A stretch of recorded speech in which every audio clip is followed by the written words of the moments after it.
O sangue representa quase 7% do nosso peso. Células que compõem esse líquido protegem nosso organismo.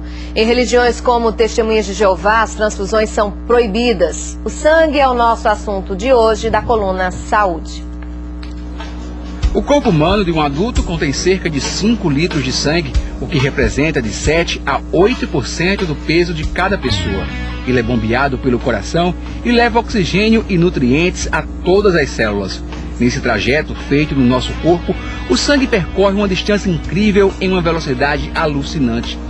2 vezes o tamanho da Terra em apenas 1 minuto, e isso sem contar durante um exercício físico. Esse líquido precioso é composto basicamente de plasma, células brancas e vermelhas. São os glóbulos vermelhos que dão a cor ao sangue e transportam o oxigênio dos pulmões até as outras células. Os glóbulos brancos são os verdadeiros guerreiros, são eles que protegem o nosso corpo contra vírus e bactérias. A presença de qualquer corpo estranho é a ação garantida para esse tipo de célula. Mas o sangue também pode transmitir doenças. Nos salões de beleza, por exemplo, as profissionais tentam se proteger de algum tipo de contágio. Devido a cuidar da saúde da cliente, da minha própria saúde, também que a manicure corre riscos com contato com o sangue da cliente. Até as clientes estão criando o hábito de levar o próprio material. A gente não pode deixar os cuidados da gente só com a profissional. Tem que também fazer a parte da gente para a nossa higiene, para a nossa segurança e também ajudar a profissional para não deixar só na responsabilidade dela. O sangue também tem simbolismo diferente entre as religiões. As Testemunhas de Jeová não aceitam receber transfusões, nem durante as cirurgias ou em casos de emergência. A razão se baseia num decreto apostólico que se pode ver na Bíblia, no livro de Atos dos Apóstolos 15, 28 e 29. Ali diz que é para abster de sangue. E isso é seguido à risca pelas Testemunhas de Jeová. Eles fazem campanha de conscientização entre os médicos, procuram alternativas e possuem até carteirinha de identificação. O que não quer dizer que vamos ficar simplesmente de braços cruzados esperando que a morte chegue. Não, de forma alguma. Nós sabemos que existem hoje várias alternativas à transfusão de sangue. Muitos médicos, vamos dizer aqui no Brasil mesmo, nós temos cerca de 10 mil médicos que estão cooperando com aquilo que nós chamamos de COLI, ou Comissão de Ligação com Hospitais das Testemunhas de Jeová. Nossa conversa agora é com a médica hematologista e hemoterapeuta Rosivânia Silva Mota. Doutora, o que o sangue pode dizer?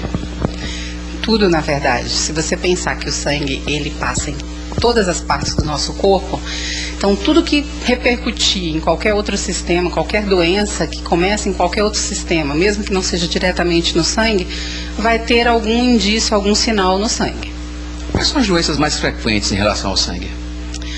A mais frequente do dia a dia de todo hematologista são as anemias em geral, que vão desde as anemias carenciais, as anemias herdadas geneticamente, chamadas de anemias hereditárias, e as aplasias ou hipoplasias medulares. Nós temos casos de profissionais que lidam com o sangue. A exemplo de manicure, por exemplo, o contato com o sangue pode ser perigoso? Com certeza, existe uma série de doenças que são de contágio. Uma das formas de contato é através do contato sanguíneo. A exemplo, no caso, como foi mencionado, das manicures, as hepatites B e C e a AIDS, que há mais de 24 anos tem repercussão aqui no Brasil. Hoje as transfusões estão mais seguras? Sim, os testes são muito melhores. Para tudo que é conhecido no mundo de hoje, os testes são muito bem feitos, de grande sensibilidade, não tanta especificidade, mas que consegue captar pequenas alterações no organismo.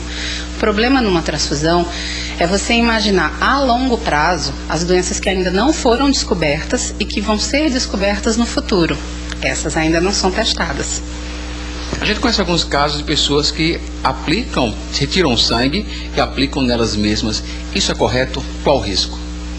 Vou devolver com uma pergunta mais simples. Qual seria a lógica de eu tirar meu próprio sangue, injetar em mim mesma, imaginando que isso vai aumentar as minhas defesas? Eu não fiz nada diferente. Ele circula dentro de mim, então não tem defesa maior do que ele está dentro de mim. Nós mostramos na reportagem o caso das Testemunhas de Jeová. Eles em cirurgia, por exemplo, até em acidentes, eles não aceitam receber sangue. Isso é possível, passar por uma cirurgia sem tomar sangue ou receber sangue? Sim, existe como você planejar não aplicar sangue no paciente. Como seria isso? Você pode tentar estimular a medula desse paciente a produzir mais sangue, já pensando numa provável perda. Mesmo que ele perda uma certa quantidade de sangue, ele não ficaria anêmico o suficiente para ser passado sangue e não teria nenhum prejuízo. Então existe, desde que você planeje, e até mesmo em pequenas perdas urgentes, dá para você pensar em fazer determinados procedimentos que não precisaria de sangue. Agora, num caso planejado.